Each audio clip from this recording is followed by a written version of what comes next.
brought to you by Silver Pumps.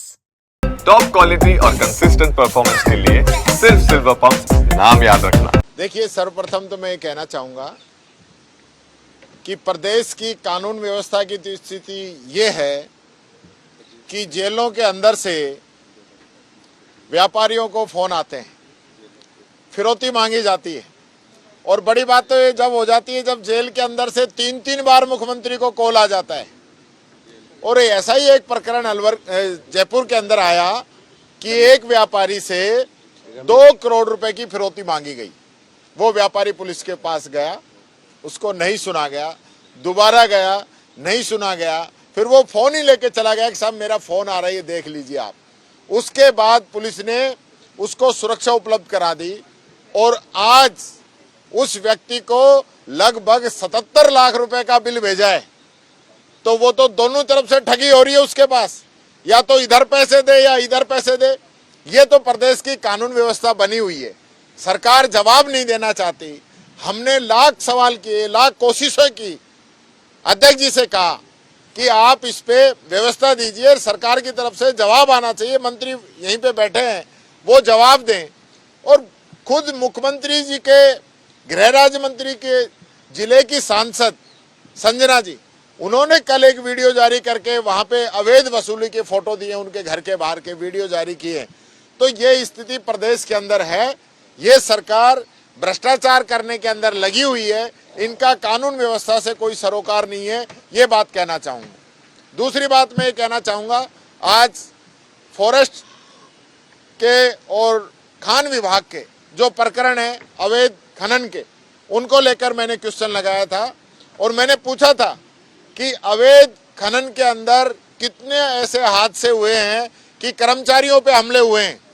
मुझे बड़ा दुख है इस बात का, ये कहते हुए कि जो सरकार अपने आप में ढिंढोरा पीट रही है, वो सरकार एक पूरे साल के अंदर इनके निर्देशन के अंदर इनके 311 अधिकारी कर्मचारियों पे हमले हुए हैं।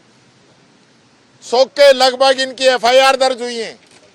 और यही नहीं, कई लोगों की जान तक भी चली गई। 5-7 प्रकरणों में एफआईआर भी इन लोगों ने लगा दी। सरकारी कर्मचारी पे हमला हो जाए और उस मामले में एफआईआर लग जाए, गंभीर विषय है।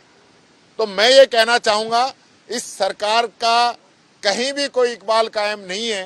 रोजाना यही मुद्दे इस सरकार के आ रहे हैं और सरकार उससे घबराई हुई है, जवाब नहीं देती।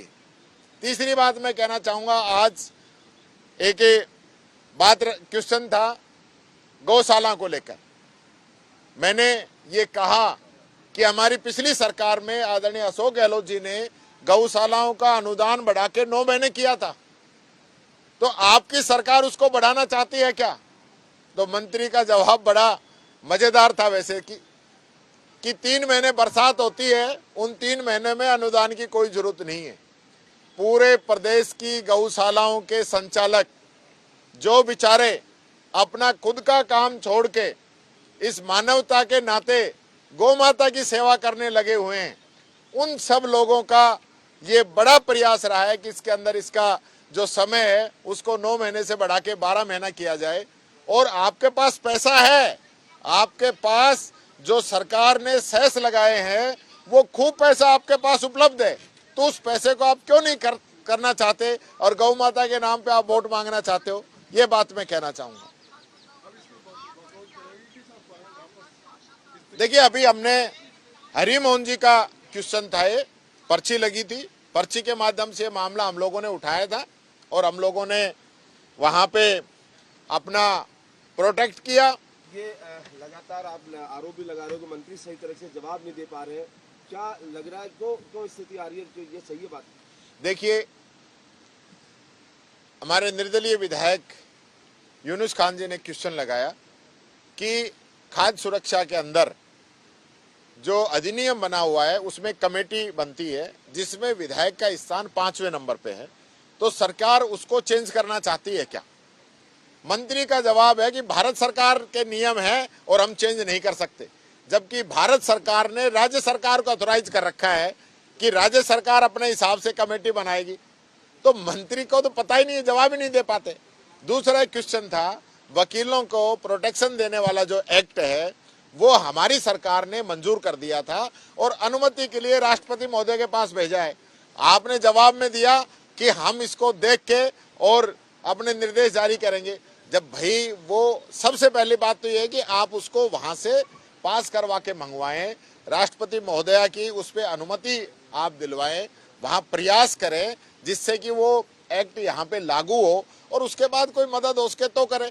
मंत्री सिर्फ खाना पूर्ति कर रहे हैं कि हम ये प्रोटोकॉल में नहीं है, नहीं कर सकते, वो नहीं कर सकते, इस प्रकार से गुमराह करने का काम जो है कर रहे हैं। अभी मैंने जैसे गौशाला का निदान के लिए पूछा तो मंत्री कह रहा है कि 3 महीने बरसात होती है तो कोई जरूरत नहीं है।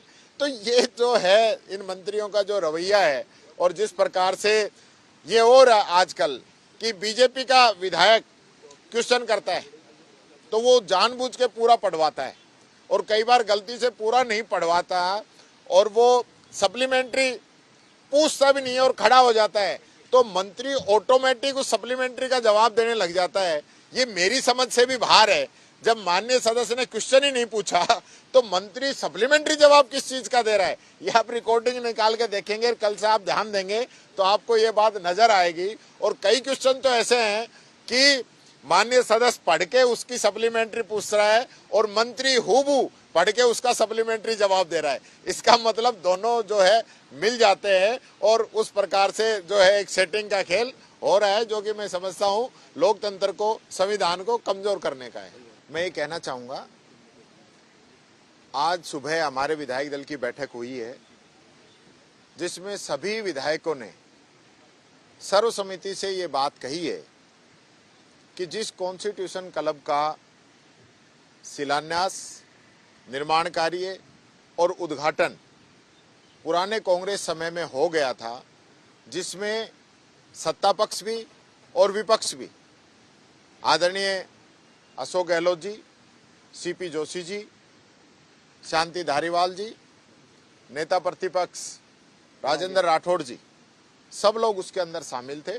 उनकी पट्टिका बाकायदा दोनों कॉन्स्टिट्यूशन क्लब के अंदर लगी हुई है। उसके बावजूद शुभारंभ के नाम पे वापस इसका उद्घाटन ये लोग करना चाह रहे हैं, जो मैं समझता हूँ ये गलत परंपरा यहाँ डल रही है।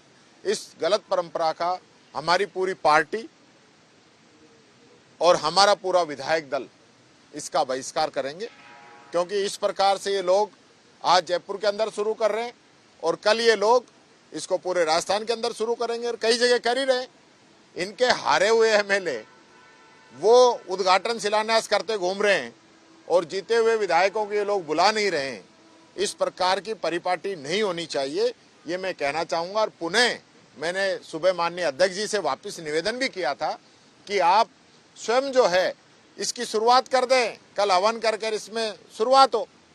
तो ये आप ओम बिड़ला जी को बुला रहे हैं, वो लोकसभा के अध्यक्ष हैं, देश की लोकसभा है, इतने बड़े पद पे वो हैं और वो आके किसी चीज का वापस उसका शिलान्यास या उद्घाटन करते हैं तो ये उनकी पद की गरिमा के अनुरूप भी नहीं है। कोई बड़ा काम होगा तो निश्चित तौर पर हम खुद अध्यक्ष जी के साथ चल के हम आग्रह करेंगे और हम चाहेंगे कि ओम बिड़ला जी वापिस आए, किसी प्रोग्राम में आए, किसी उद्घाटन में आए, किसी शिलान्यास में आए, किसी संगोष्ठी में आए, कोई यहाँ वर्कशॉप रखी जाए उसमें आए। पहले भी वो आए हैं, पूरे इज्जत मान सम्मान के साथ आए हैं। सीपी जोशी जी उस समय अध्यक्ष थे, उस समय उनको लेके आए थे और उपराष्ट्रपति जी भी उस समय आए थे। तो कोई इसमें पार्टीबाजी की कोई बात नहीं है।